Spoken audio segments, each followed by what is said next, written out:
Welcome back. Actor Jussie Smollett filing a counter lawsuit against the city of Chicago. That's right. He's claiming malicious prosecution. This after the city sued him for $130,000 for allegedly faking a hate crime. You remember that story.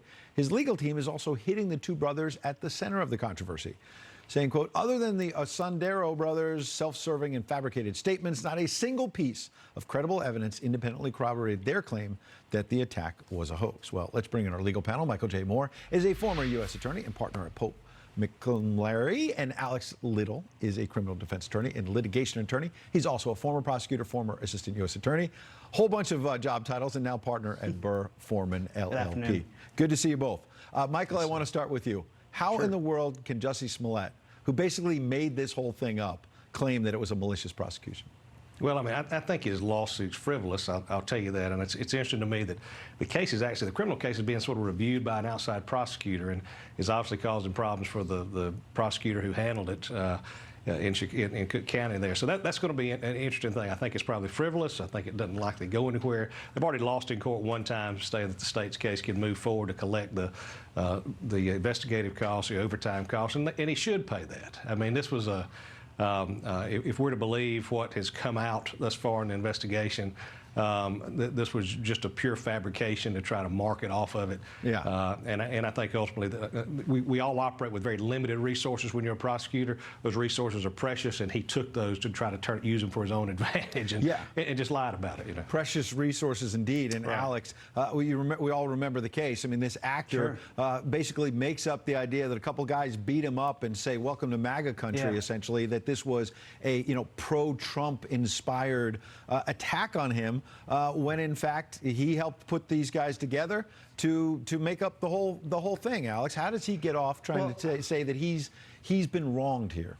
Well, Ed, you just said he did these things. There hasn't been a trial. There's been no adjudication. I think we're in a post-truth world, right? I mean, we have the president every day talk about hearsay and talk about we haven't proven these things. Jussie Smollett is using that playbook, and he's using it against the Chicago Police Department. You know, if we want to fight about what the facts are, that's exactly what he's doing.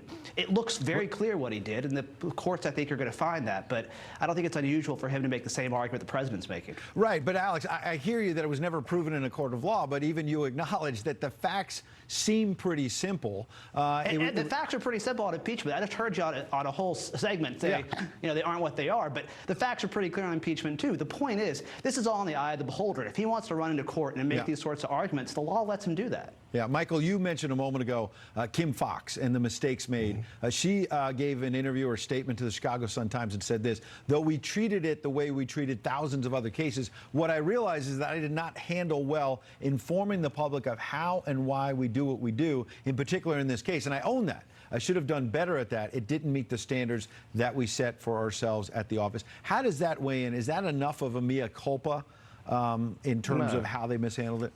No, that's a reach out for a campaign lifesaver. I mean, that doesn't do a thing. I mean, at this point in the game, what she should have done is communicate with the investigators that have spent the time looking at the case.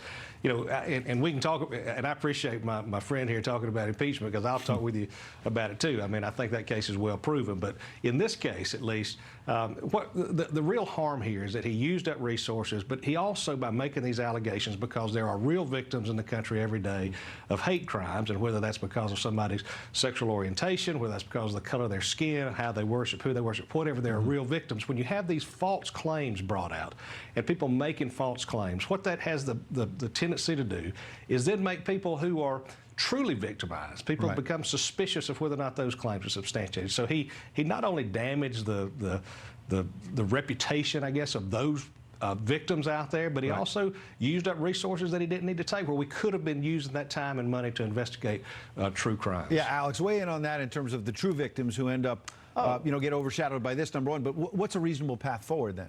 You know, it's a truly horrific crime for the reasons that Mr. Moore just described. I mean, you have real victims who are going to be found. There's going to be skepticism about those cases.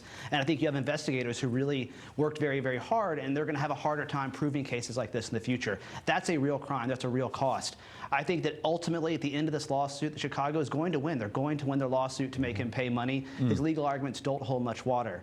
And so I think, for future folks who try to do what Jussie Smollett did here, hopefully it'll be deterrence, and folks like that won't try to take advantage of the system.